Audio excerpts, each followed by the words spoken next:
Fala, meu aluno, tudo bem com vocês? Vamos dar continuidade à gravação da aula de Lei de Abuso de Autoridade. A gente tinha parado vamos lá, no artigo 7º. As responsabilidades, opa, só um momento, pronto. As responsabilidades civil e administrativa são independentes da criminal, não se podendo mais questionar sobre a existência ou autoria do fato quando essa questão tenha sido decidida em juízo criminal. Comentário. Quando, em âmbito penal, ficar comprovado que o investigado é inocente, a autoria do fato, ou o crime nem chegou a existir, existência do fato, a responsabilidade na esfera administrativa civil é afastada. Pessoal, o que é que significa? É tipo assim, tá rolando ao mesmo tempo três processos: o penal, o administrativo e o civil. Beleza, que é independente. O que sai desse não interfere nesse, o que sai desse não interfere nesse e nesse, em tese. Existe uma situação, uma não, duas situações, onde a esfera penal ela, ela interfere nas decisões administrativas e civis. Que seria a situação da negativa? Isso aqui eu aprendi desse jeito, com esses nomezinhos, e ficou até hoje. Eu aprendi desde 2015, 14.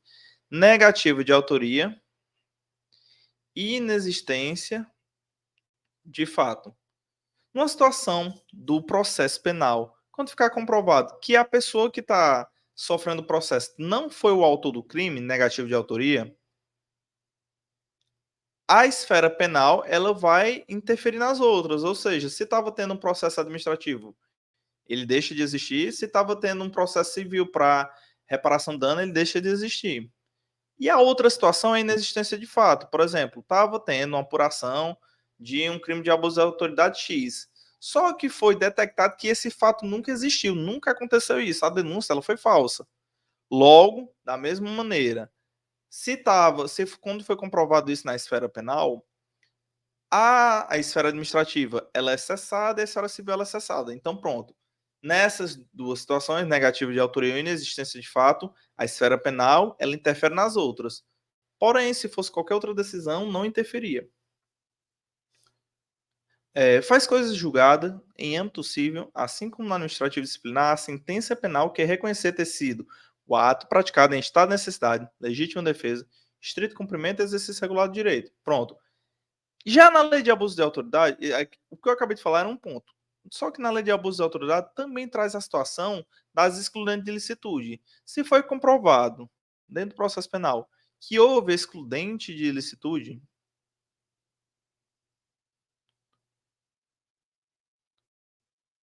da mesma maneira, se encerra o processo administrativo e o processo civil. Se foi comprovado que naquela situação, na verdade, não houve abuso de autoridade, que acontece muito. Policiais trocam tiro com bandidos e os bandidos vêm a sucumbir na troca de tiros. Aí começa a ser alegado um bocado de coisa, tortura, abuso de autoridade e uma infinidade de coisas. Só que no decorrer do processo vai ser alegado que foi legítima defesa, própria de terceiros. Logo, nessa situação, qualquer processo administrativo para punir os policiais vai ser encerrado e qualquer ação indenizatória feita pela família também vai ser encerrada. Crimes e penas. Pronto, aqui a gente vai somente bater na tecla do que foi importante. Decretar, isso aqui são as situações, as condutas que exigem aquele dolo específico para a prática de crimes. Decretar a medida de privação de liberdade em manifesta desconformidade com a hipótese legal. Incorre na mesma pena a autoridade judiciária que, dentro do prazo, resolve relaxar a prisão manifestamente ilegal, substituir a prisão preventiva, deferir liminar ou ordem de habeas corpus quando manifestamente cabível. Esta situação do artigo 9º é para o juiz. São práticas que, no mais, é tipo assim, quando o juiz ele deixa de observar as situações legais, né? As situações de direito do sujeito. O sujeito, que no caso seria a vítima, né?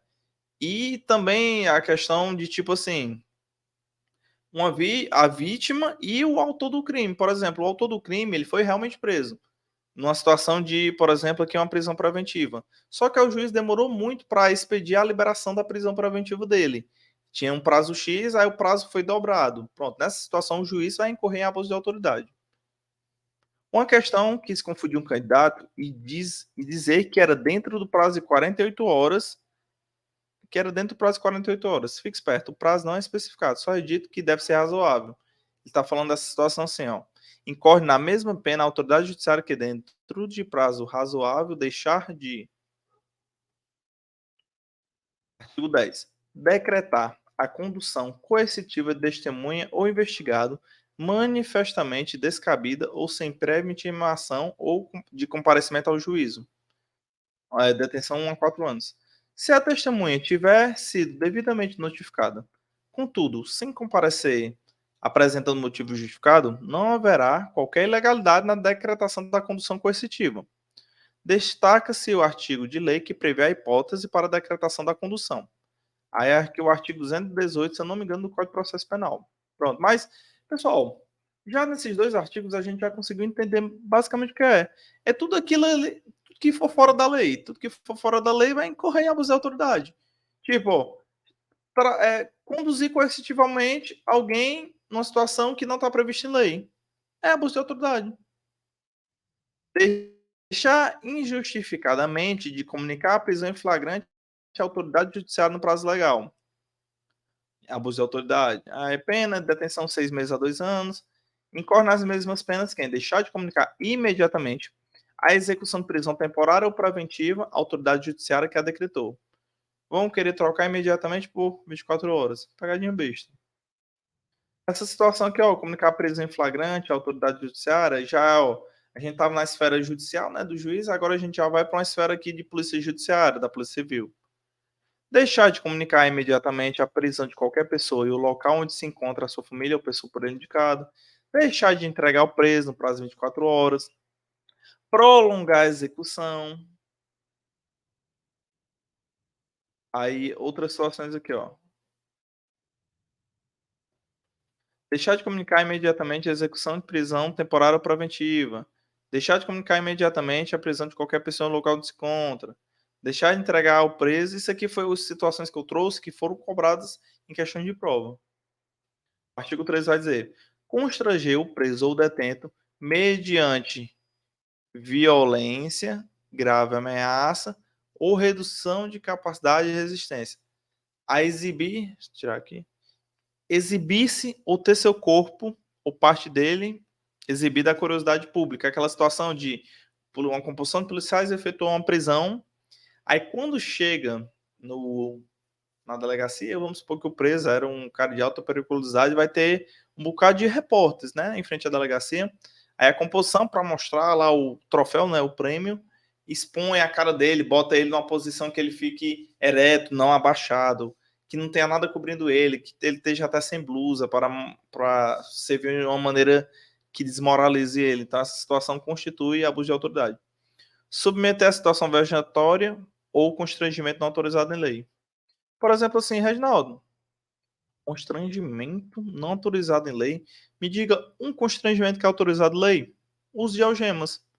Ou você não acha que o uso de algemas é um constrangimento, por si só, botar algema em alguém? Só que ele é autorizado por lei, naquelas situações de perigo, resistência ou fuga de preso. Produzir prova contra si mesmo ou contra terceiro. É uma situação em que obrigue que o cara ele invente alguma coisa contra ele, né, que vá prejudicar ele, ou que vá prejudicar outra pessoa. Ó, aqui a gente já tem mais situações, esse artigo 13, já são mais situações envolvendo a polícia militar. Então a gente vai vendo os personagens que a lei quer direcionar as condutas. Constranger a depor sob ameaça de prisão pessoa que, em razão da função, ministério, ofício, profissão, deva guardar segredo e resguardar sigilo. Pronto, uma situação de um padre ou escutou a confissão, né, de um bandido que, por ser religioso, católico no caso, chegou e confessou ao padre cometimento de crimes.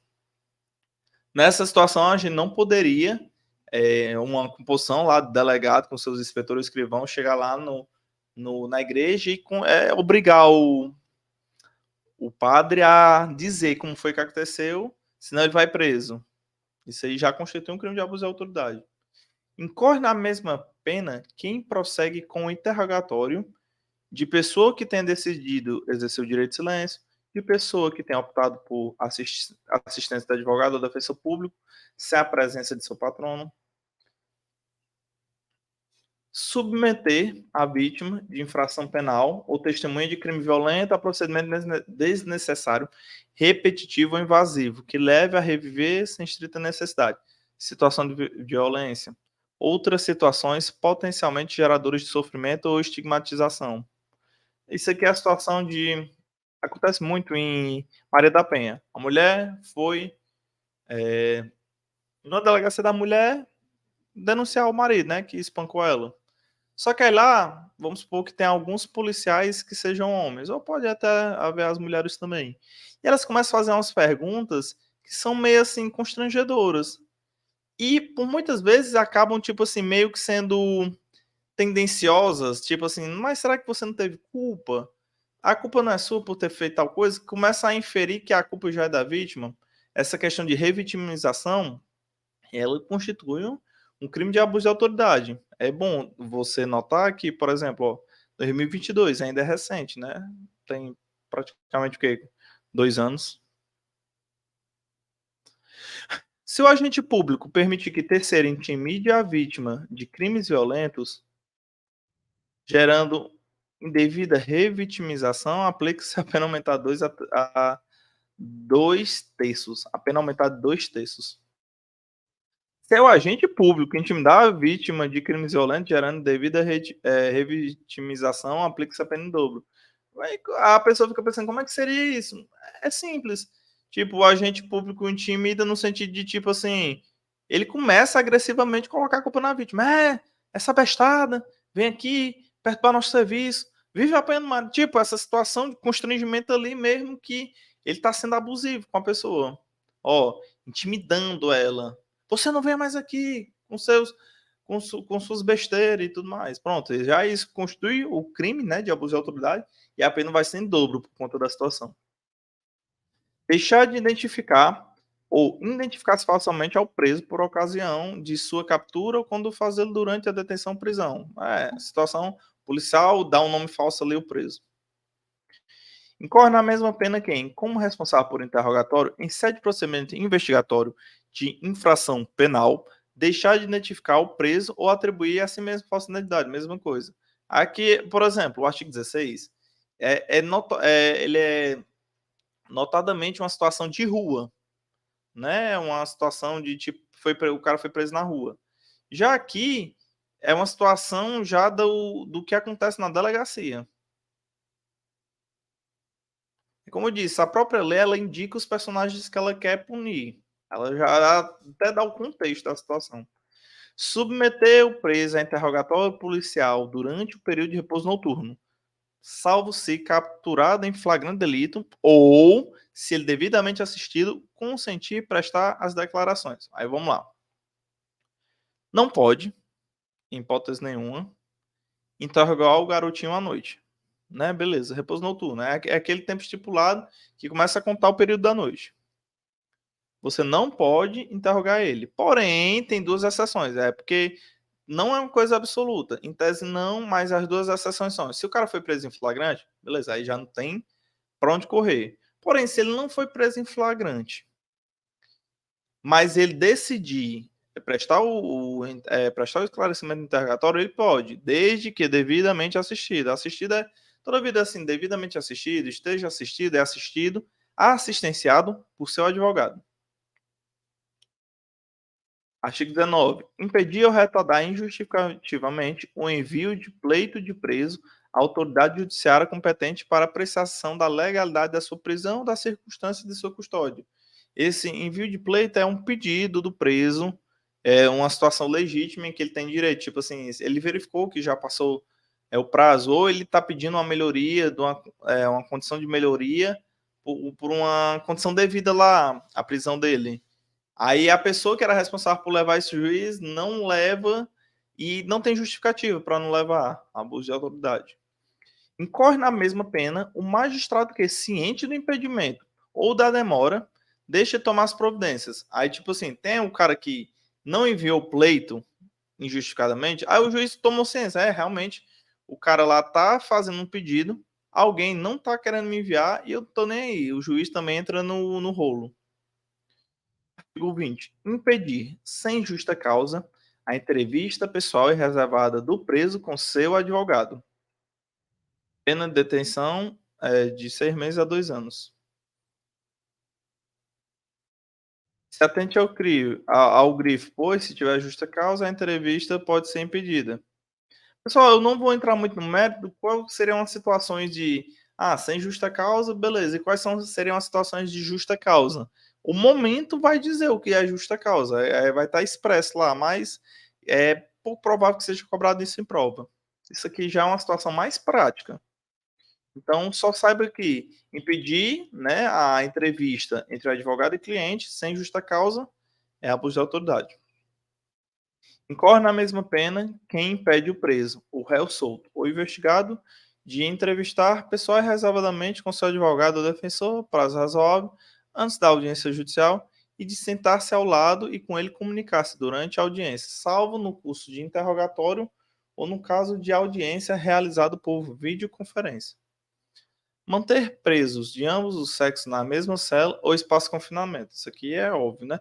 Além de abuso de autoridade, ela na maioria aqui dos artigos, ela é muito óbvia. Tem uma situaçãozinha que vai, por exemplo, questão de cumprimento de mandado de busca e apreensão. Aí tem um horário, né? Aí, isso aí já são coisas mais para decorar, mas a maioria é por lógica. Tipo, botar a pessoa do mesmo sexo, aliás, mesmo sexo não, ambos sexos distintos numa cela. Botar uma mulher para cumprir a pena em uma cela de homens. Não preciso nem dizer porque que isso seria considerado crime e porque que isso é errado. Incorre na mesma pena quem mantém na mesma cela criança ou adolescente na companhia de maior de idade em um ambiente inadequado. Observado a lei do Estatuto da Criança e Adolescente. Mesma coisa. Não, é tanto que dentro até mesmo do xadrez da viatura, você não pode misturar esses três tipos de pessoas.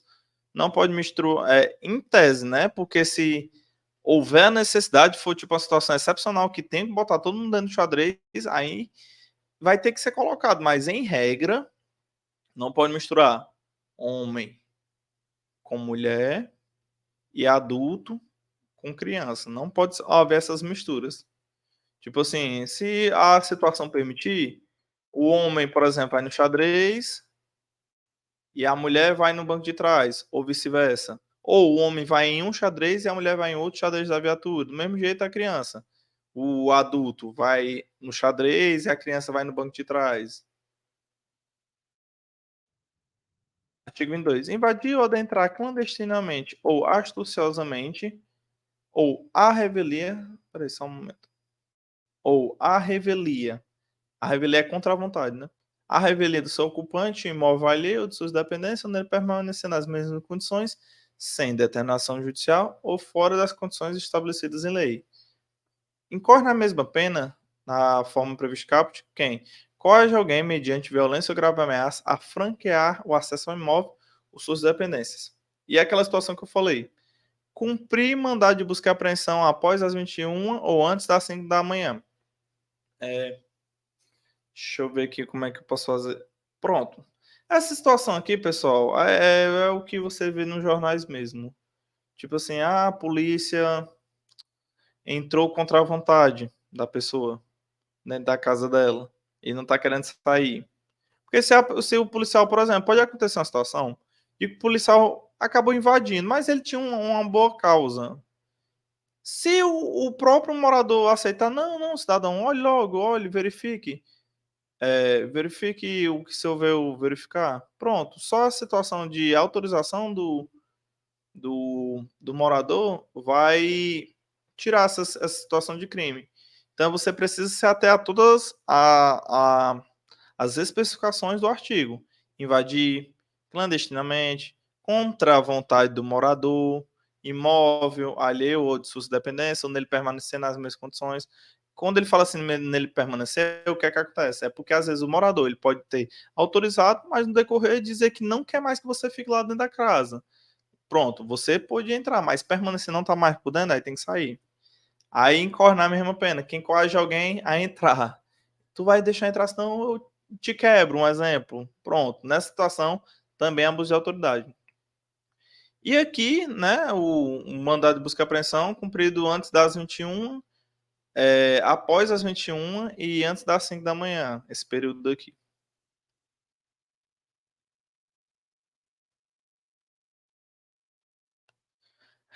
Agora vamos lá para um comentário bem pessoal feito por mim. Uma questão gaiata trouxe a afirmativa errada da seguinte maneira: caracteriza-se abuso de autoridade o cumprimento de mandado de busca e apreensão fora do horário do expediente forense, se feito sem justa causa.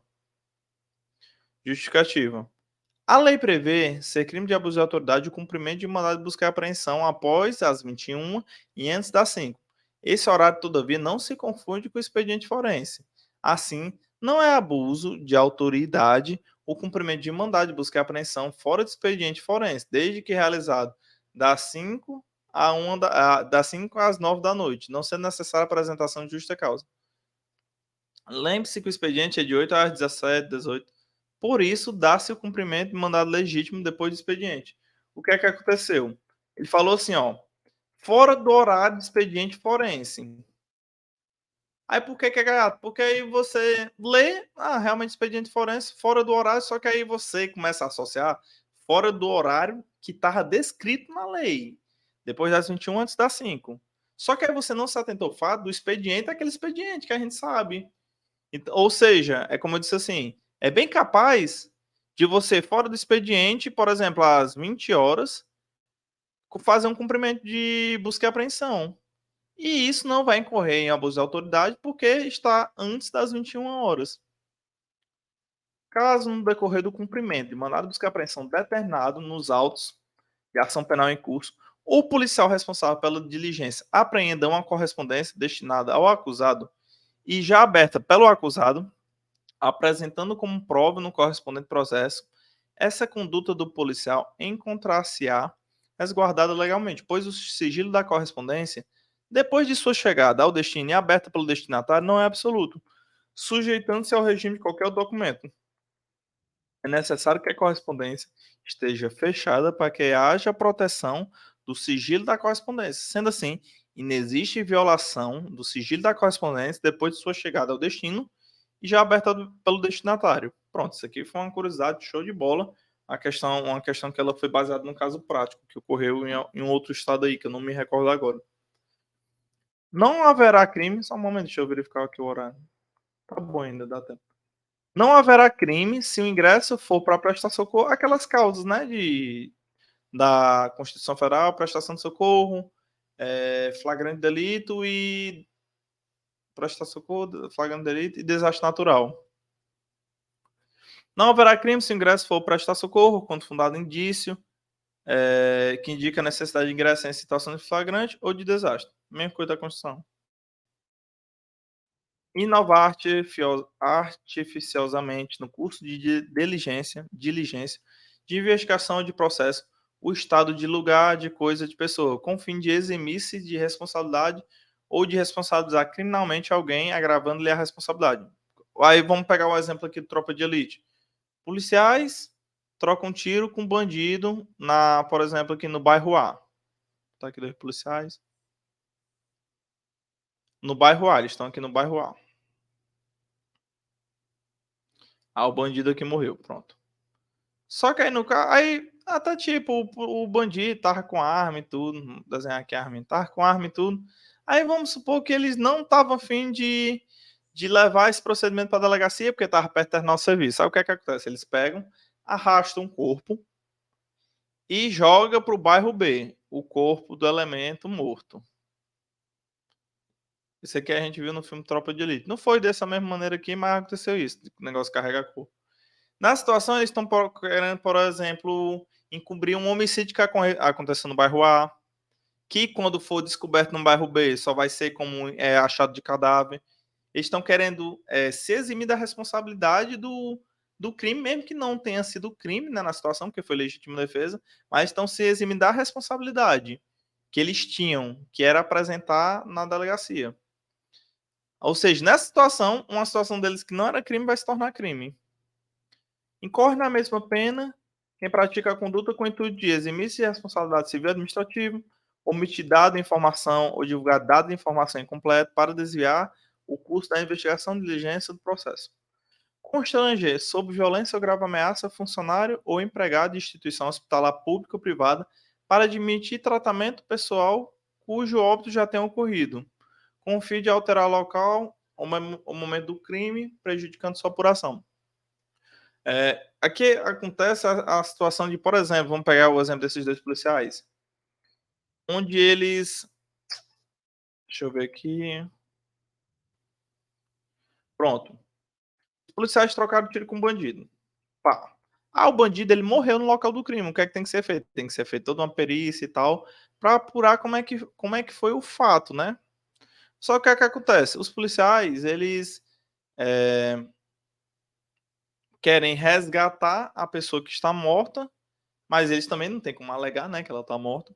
Aí eles veem a pessoa ainda com vida e querem resgatar a pessoa, sabendo que ela vai morrer, quer resgatar e quer obrigar que o médico ou qualquer outra pessoa da instituição lá oferte um serviço para salvar a vida dessa pessoa, sendo que ela vai morrer. Então, basicamente é isso. Proceder à obtenção de prova em procedimento de investigação ou fiscalização por meio manifestamente ilícito. Provas obtidas de maneira ilícita. A gente já viu também que elas não podem ser incluídas no processo, e se forem incluídas, elas prejudicam tudo que foi conquistado. Requisitar instauração ou instaurar procedimento investigatório de infração penal administrativa em desfavor de alguém. A falta de qualquer indício da prática do crime, de ato ilícito funcional ou de infração administrativa. É só como se fosse mesmo uma maneira de perseguir a pessoa. Tipo um delegado que decide abrir um inquérito policial para investigar um crime de um desafeto dele, que esse desafeto não cometeu crime nenhum, só mesmo para causar esse chateio, né? Essa perseguição. Ou sei lá, vamos pegar a instituição policial militar, um superior hierárquico abre uma investigação administrativa para apurar uma falta de conduta sua, sendo que não teve, mas só mesmo para mais uma vez servir de uma perseguição ou trazer uma dor de cabeça para você porque ele não gosta de você. Não há crime quando se tratar de sindicância ou investigação preliminar sumária, devidamente justificada. Devidamente justificado não tem nem o que falar. Divulgar a gravação ou trecho de gravação sem relação com a prova que se pretende produzir, expondo a intimidade ou a vida privada, ou ferindo a honra ou a imagem do investigado ou acusado.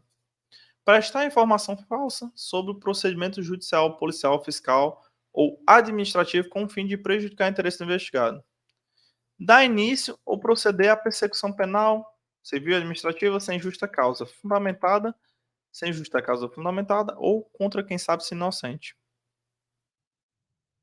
Estender injustificadamente a investigação, procrastinando em prejuízo do investigado ou fiscalizado. Incorre na mesma pena quem, inexistindo prazo para execução ou conclusão do procedimento, estende de forma imotivada, procrastinando. Aqui é uma situação que um procedimento lá da investigação não tem prazo para ser feito.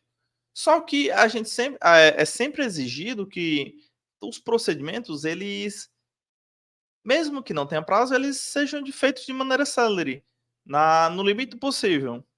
Aí a pessoa não tá nem aí e, mesmo que não tenha prazo, ela não faz nada para dar um bom andamento ao procedimento. Responde da mesma maneira.